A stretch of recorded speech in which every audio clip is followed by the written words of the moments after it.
The notification lit up my phone screen as I sat in my corner office reviewing quarterly reports. A simple banking alert that would change everything. Withdrawal of $247,856.32 from joint account ending in 4721. I stared at the numbers, my coffee growing cold beside my laptop. James had finally done it. After months of suspicious behavior and thinly veiled lies, my husband of 12 years had made his move. My name is Rebecca Chen, and at 38, I'm a senior financial analyst at one of Boston's top investment firms. I've spent my career helping others protect and grow their assets. Ironic that my own husband thought he could outsmart me when it came to money. The text came moments later, dripping with smug satisfaction. Goodbye, dear. Thanks for funding my fresh start. Enjoy being broke. I took a slow sip of coffee, allowing myself a small smile. James always did underestimate me. He thought I was just the quiet, reliable wife who handled the bills and kept our beautiful colonial home running smoothly while he pursued his entrepreneurial dreams. Dreams that somehow always seemed to require more of our money while producing zero results. What he didn't know was that I'd seen this coming over a year ago. The late nights at networking events that never aligned with any actual business contacts. The mysterious expenses that he couldn't quite explain. The way he'd started asking more questions about our investments and accounts, showing sudden interest in our financial portfolio after years of leaving it all to me. Setting my coffee down, I pulled up my email and clicked on a folder labeled Insurance Documentation. Inside were dozens of screenshots and recordings I'd been gathering. Every suspicious transaction, every questionable receipt, every document where James had practiced forging my signature. I'm thorough by nature. It's what makes me good at my job. But the real insurance policy was something James would never think to look for. He was too arrogant, too convinced of his own cleverness to imagine that his quiet, dutiful wife had outmaneuvered him long before he made his move. Everything okay? My assistant Sarah poked her head in, concern etched on her face. You've been staring at your phone for a while. I nodded, slipping my phone into my desk drawer. Just fine. Actually, could you clear my afternoon? There are some personal matters I need to handle. The drive home felt surreal. 12 years of marriage ending with a text message and an empty bank account. I should have been devastated, but all I felt was a strange sense of calm. I'd had months to process this, to accept that the man I married wasn't who I thought he was. Our house was exactly as I'd left it that morning, immaculate and ordered, every surface gleaming. James had always complained about my obsession with keeping everything in its place. He never understood that my need for order wasn't about appearances, it was about control. I walked directly to my home office, my heels clicking against the hardwood floors. The leather chair creaked as I sat down and opened my laptop. Time to set things in motion. First, I pulled up the footage from the hidden camera I'd installed in our home office 6 months ago. There he was, James, hunched over my desk at 3 a.m. last night, practicing my signature repeatedly on a stack of papers. The timestamp would be useful later. Next, I logged into my private email account, one James knew nothing about, and sent a pre-written message to my lawyer, Angela. We prepared for this contingency weeks ago, all the paperwork ready to go. The evidence was overwhelming. Forged signatures, unauthorized transfers, documented infidelity with his much younger business partner, Megan. My phone buzzed again. Another text from James. Don't bother trying to fight this. I covered my tracks. By the time you figure out what happened, Megan and I will be starting our new life together. I actually laughed out loud at that one. James was so focused on covering his tracks that he never stopped to look for mine. What he didn't know was that the joint account he just emptied was exactly what I'd wanted him to find. The real money, nearly $2 million from my yearly bonuses and investments, was safely tucked away in accounts he couldn't touch.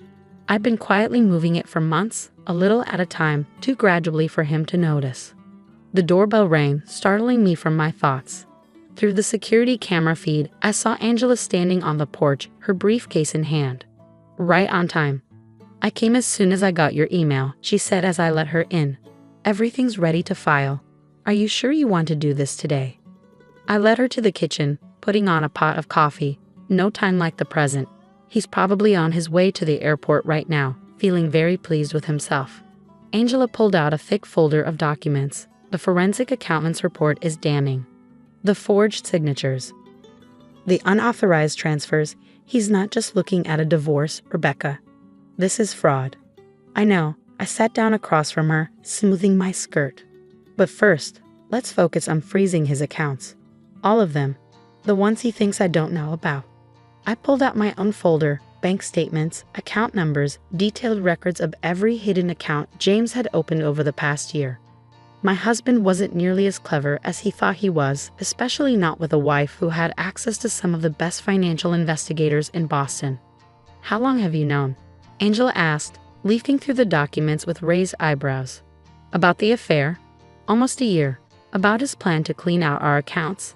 I suspected for months. He started asking too many questions about our finances, wanting to know exactly how much we had and where it was all kept. I poured us each a cup of coffee. He thought he was being subtle. Angela shook her head. Men like James never expect their wives to be 2 steps ahead. They're so convinced of their own brilliance that they don't see what's right in front of them.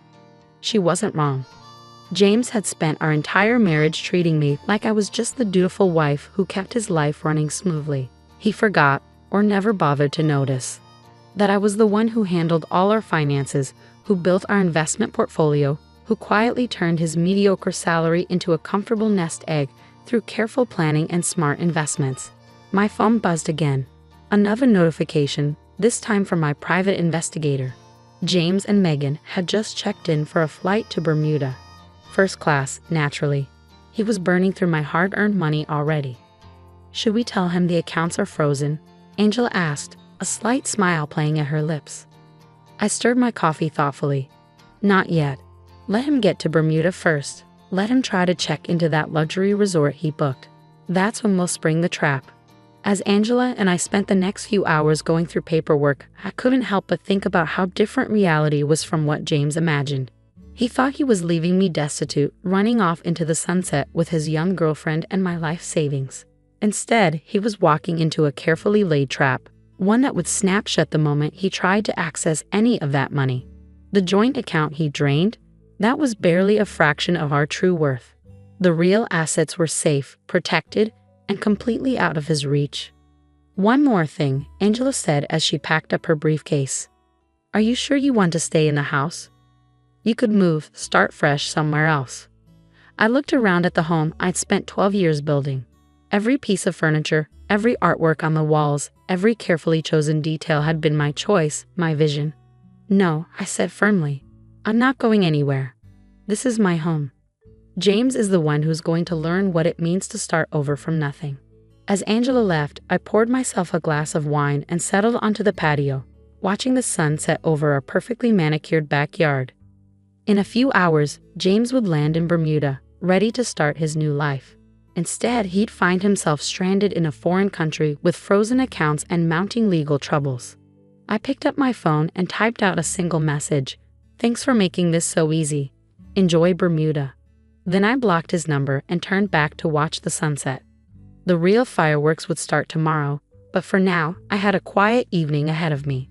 For the first time in months, I felt truly at peace. This was just the beginning of James's rude awakening, and I was finally ready to show him exactly who he'd underestimated. The first panicked call came at exactly 6:42 a.m. the next morning, not from James, but from his sister Karen. I watched my phone vibrate across the kitchen counter as I sipped my morning coffee, her name flashing urgently on the screen. I let it ring 3 times before answering, keeping my voice carefully neutral. Hello? Rebecca, what did you do? Karen's voice was shrill, accusatory. James is stranded in Bermuda. The hotel won't let them check in. None of his cards are working, and... Them? I interrupted softly. Oh, you mean James and Megan, his 26-year-old mistress. I wasn't aware you knew about her, Karen. The line went quiet for a moment. Then, more subdued. He said you were being unreasonable about the money, that you were controlling and he needed to get away. I couldn't help but laugh. Is that what he told you? Did he mention forging my signature, draining our joint account? The months he spent planning to leave me with nothing. He wouldn't. Karen's voice trailed off, uncertainty creeping in. Check your email, I said calmly. I sent you something 10 minutes ago. Take a look, and then we can continue this conversation. I heard the faint sound of typing, then a sharp intake of breath. I'd sent her the video footage of James practicing my signature, along with bank statements showing his systematic theft over the past months. "Oh my God," Karen whispered. "Rebecca, I had no idea." No one did. That's exactly what James counted on. He thought he was so clever, Karen. He never imagined I was 10 steps ahead of him. After hanging up with Karen, I opened my laptop to check my emails. My lawyer had been busy. Notifications from various banks confirming frozen accounts, pending fraud investigations, and holds on any further transactions. James wouldn't be able to access a penny without setting off more red flags than a military parade. I was halfway through my second cup of coffee when my phone lit up again, this time with a call from an unknown Bermuda number. "James, where is it?" he snarled, not bothering with a greeting. "What did you do with the money?" "Good morning to you too," I replied, keeping my voice light. "How's Bermuda? I hear the weather's lovely this time of year." "This isn't funny, Rebecca. We're stuck here with no access to anything. The hotel won't let us check in without a valid card, and every single account is frozen." I could hear Megan in the background, her voice high and panicked. The reality of their situation was finally sinking in. "That's unfortunate," I said, examining my nails. "Almost as unfortunate as discovering your husband has been forging your signature and planning to steal your life savings." "You can't prove anything," he snapped, but I could hear the uncertainty in his voice. "Actually, I can prove everything, James. The video footage of you practicing my signature, the documented transfers, the hidden accounts you opened. Did you really think I wouldn't notice? I'm a financial analyst. It's literally my job to spot things like this." There was a long pause. When he spoke again, his voice had changed, taking on that cajoling tone he'd always used when he wanted something. "Becca, honey, let's talk about this. We can work something now. Like you worked things out with Megan, planning to leave me penniless while you ran off together." I took a sip of coffee. "No, I don't think we'll be working anything out. But my lawyer would love to talk to you. She's very interested in discussing the criminal implications of forgery and fraud." "You're bluffing," he said, but I could hear the fear creeping into his voice. "Check your email, James. I sent everything to your sister Karen this morning. The video footage, the bank records, all of it. How long do you think it will take for everyone to know exactly what you tried to do?" The line went quiet except for Megan's increasingly panicked questions in the background. "James? James, what's going on? What are we going to do?" "One more thing," I added, enjoying the silence on his end. "That joint account you emptied. The one you thought contained all our money. That was just what I wanted you to find. The real assets, my bonuses, our investments, everything we built over the years. They're all safe in accounts you can't touch. I've been moving them for months." You can't," he sputtered. "I can, and I did. You spent so much time planning your great escape that you never stopped to think that I might be planning too. The difference is my plan worked." I could hear Megan getting more hysterical in the background. "What do you mean we can't access the money?" "James, he said this was handled." "Oh, and James," I added, unable to resist twisting the knife a little. "You might want to start looking for a way home. Those first-class return tickets you booked? They've been canceled.